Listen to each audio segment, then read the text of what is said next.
मिथुन राशि वाले बंधुओं, स्वागत है आप सभी का हृदय से अभिनंदन है।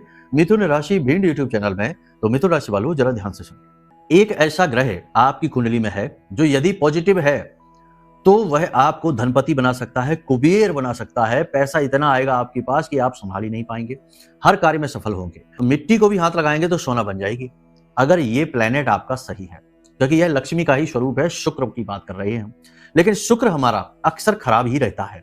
इसीलिए आप देखेंगे कि बहुत सारे लोग ऐसे हैं जिनके पास मेहनत के बाद भी धन संपत्ति नहीं आती, और जिनके पास धन संपत्ति आती भी है तो चैन और सुकून गायब हो जाता है, चेहरे की हवाइयां उड़ जाती हैं, रात को दवाई खा के नींद आती है। तो क्या इस धन संपत्ति को हम लक्ष्मी का स्वरूप कहेंगे? ये तो राक्षसी बनकर आ गई जीवन को मिटाने के लिए, इससे तो अच्छा आई ना। तो कहने का मतलब यह है कि धन लक्ष्मी का स्वरूप यानी स्थिर लक्ष्मी, अष्ट लक्ष्मी कहते हैं, जिसमें सारे सुख वैभव आते हैं, वह शुक्र दिलाता है। लेकिन तभी जब शुक्र पॉजिटिव हो 101%। कैसे होगा ये पॉजिटिव? तो देखो, उपाय तो हम आपको बता देंगे, लेकिन एक चीज याद रखना कि अगर आपकी जन्म पत्री में ही शुक्र खराब होकर बैठा है, किसी गलत भाव में 6-8-12 में बैठ गया, या फिर किसी पाप ग्रह से ग्रसित हो गया योग युति दृष्टि के आधार पर, तो कोई भी उपाय काम नहीं करेगा। चाहे कुछ भी कर लेना, कितनी ही पूजा पाठ अनुष्ठान क्यों ना कर लेना, वो इसलिए क्योंकि वह आपके पिछले जन्म का कर्म है जो आपको काटना ही पड़ेगा। या तो दुख भोग कर काटिए, या कुंडली दिखाकर उसका सटीक उपाय करके, प्रायश्चित कर्म करके और काट दीजिए। तो कर्म तो काटना ही पड़ेगा। भगवान भी संसार में आए तो उन्हें भी अपने हिस्से का जो कर्म लेकर आए थे, प्रारब्ध थे, वो भोगने पड़े।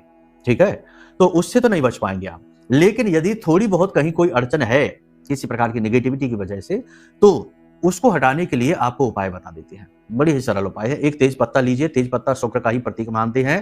तेज पत्ते को लीजिए, उसके सीधी तरफ लिख दीजिए 741 लाल रंग की पेन से मार्कर से लिखना। उल्टी तरफ लिख दीजिए 6 और इन्फिनिटी का साइन बनाइए। जैसे 8 बनाते हैं इंग्लिश में 8, उसे लिटा दीजिए 6 और इन्फिनिटी। अब इस पत्ते पर दोनों तरफ इत्र लगा दीजिए, गुलाब का इत्र होना चाहिए। लाल कपड़े में इसे लपेट लीजिए और इसे ले जाकर माता लक्ष्मी के चरणों में पूजा घर में रख लो। अब इसी इत्र को, जो इत्र आपने लगाया है, उसी इत्र को आपको रोज लगाना है घर से बाहर निकलते समय। यह जो शुक्र पर्वत है, अंगूठे के नीचे जो शुक्र पर्वत है, यहाँ पर लगाना है दोनों तरफ, और ऐसे मलना है। और थोड़ा सा इत्र अपने गले में इस तरफ और इस तरफ लगाइए। ये शुक्र का स्थान होता है आपकी गर्दन में, ये 2 जगह पर लगाइए। और आप घर से बाहर निकलिए काम करने के लिए, देखिए हर काम में आपको सफलता मिलेगी।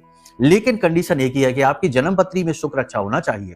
ठीक है, तो जन्म पत्री में शुक्र कैसा है, अन्य ग्रह कैसे हैं, और कोई पाप ग्रह योग तो नहीं है जो आपके जीवन को विनाश की ओर ले जा रहा है। ये सब जानने के लिए अपनी कुंडली का आकलन करा लो। नंबर वीडियो में दिए गए हैं, नंबरों पर फोन करिए। हम आपकी कुंडली का आकलन करके श्रेष्ठ समाधान आपको दे देंगे, और महामाई ब्रह्मास्त्र विद्या मां बगलामुखी की कृपा और आशीर्वाद भी आप तक पहुंचाएंगे। प्रेम से बोलिए जय माई की, जय मां बगलामुखी।